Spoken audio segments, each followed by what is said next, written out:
Good morning eighth class students. आज हम math में चैप्टर 9 शुरू कराएंगे, समांतर रेखाएं। इसमें हम रेखा के बारे में पढ़ते हैं।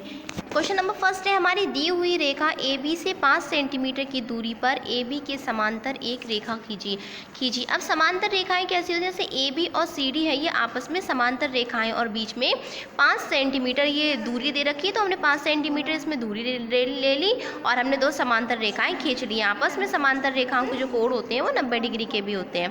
ठीक है, अगला क्वेश्चन है, किसी दी हुई रेखा के बाहर स्थित बिंदु से होकर जाने वाली एक समांतर रेखा खींचिए। तो हमने सबसे पहले रेखा AB खींची थी। AB खींचने के बाद में फिर हमने एक बाहर से प्रकार की सहायता से एक चाप बनाया जो हमारी जो रेखा है, रेखा को दो तरफ से ये काट रहा है। उसके बाद हमने इसमें से आधा कर लिया। जब हमने आधा किया, उसी से लेकर हमने आधा करने के बाद हमारे ये 90 डिग्री का कोण बन गया। इसी तरह से हमने ऊपर भी कट कर लगाया तो हमारी एक ये समांतर रेखा बन गई।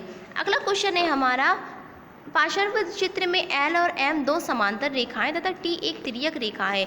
यदि कोण 1 इज इक्वल टू 30 डिग्री, शेष कोणों जैसे 2, 3, 4, 5, 6, 7 और 8 के हमें मान ज्ञात करना है। ये आपका जो डायग्राम है आपको बुक में भी मिल जाएगा, आप बुक से बना सकते हैं और ये इसमें से देखकर भी आप बना सकते हैं। हमारा ये जो कोण 1 है ये 30 डिग्री का दे रखा है और हमें बाकी सारे कोण ज्ञात करने हैं। तो कोण 1 प्लस कोण 2 कितने हो जाएंगे? 180, क्योंकि एक सीधी रेखा पे जो कोण होते हैं, कोणों का योग होता है हमारा 180। तो हमने 180 लिख दिया। कोण 1 है 30 और कोण 2 हमें निकालना है, तो 180 अपोजिट साइड जाते हैं तो कोण निशान चेंज होता है। तो 180 में से हम 30 को घटा देंगे तो हमारा क्या बचेगा? 150। तो कोण 2 कितना हो गया? 150 हो गया। अब कोण 2 प्लस कोण 3 हमारा क्या होगा? 180 होता है। तो कोण 2 है हमारा 150 और कोण 3 अब हम ज्ञात कर लेंगे। तो 80 में से हम 150 को घटा देंगे, कोण 3 हमें पता चल जाएगा। कोण 3 है हमारा 30 डिग्री का है। तो कोण 4 इज इक्वल टू कोण 2 होगा। जो कोण 4 है वो किसके बराबर होगा? कोण 2 के बराबर होगा, क्योंकि ये कैसे कोण है? ये शीर्षाभिमुख कोण होते हैं। कोण 6 हमारा होगा कोण 2 के बराबर। जो हमारा कोण 6 है वो कोण 2 के बराबर होगा, क्योंकि ये संगत कोण होते हैं। इसके बाद कोण 5 और कोण 1 हमारा है 30 डिग्री का। कोण 5 और कोण 1 ये भी हमारा कैसा है? संगत कोण है। इसके बाद आता है कोण 7 इज इक्वल टू कोण 5, ये भी हमारा कैसा है? 30 डिग्री का है और ये शीर्षाभिमुख कोण है जो हमारा कोण 5 और 7 है, क्योंकि कोण 5 हमारा 30 डिग्री का है। इसी तरह से हमारा कोण 7 भी 30 डिग्री का हो जाएगा, क्योंकि ये कैसे कोण है? आपस में शीर्षाभिमुख कोण है। इसके बाद कोण 8 बराबर होगा कोण 6 के। 150 कोण 8 होगा हमारे कोण 6 के, क्योंकि ये भी कैसे कोण है? ये भी शीर्षाभिमुख कोण है।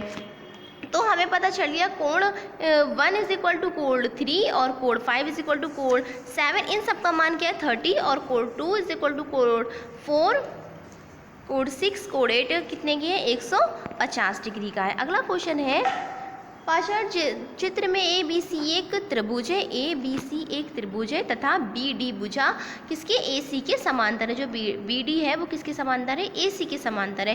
तो हमें AC और B कितना दे रखा है? 30 डिग्री तथा कोण ABD हमारा दे रखा है 28 डिग्री। तो हमें कोण ABC ज्ञात करना है। DBC, DB और C हमें ये ज्ञात करना है और इसी के बाद हमें कोण BAC का मान ज्ञात करना है। तो हमें क्या दे रखा है? कोण ACB दे रखा है 30 डिग्री का और DB समांतर किसके है? AC के है। तो इसलिए तो कोण हमारा DB और K बराबर कोण ACB, AC और B इन दोनों के बराबर हो जाएगा। कितने का? 30 डिग्री का होगा। तो कोण AB और K किसके बराबर होगा? कोण ABD और प्लस DBK। हमारा ABD दे रखा है 80 डिग्री, 28 डिग्री और DBK दे रखा है 30 डिग्री। तो हमारा ABK का मान क्या आ गया?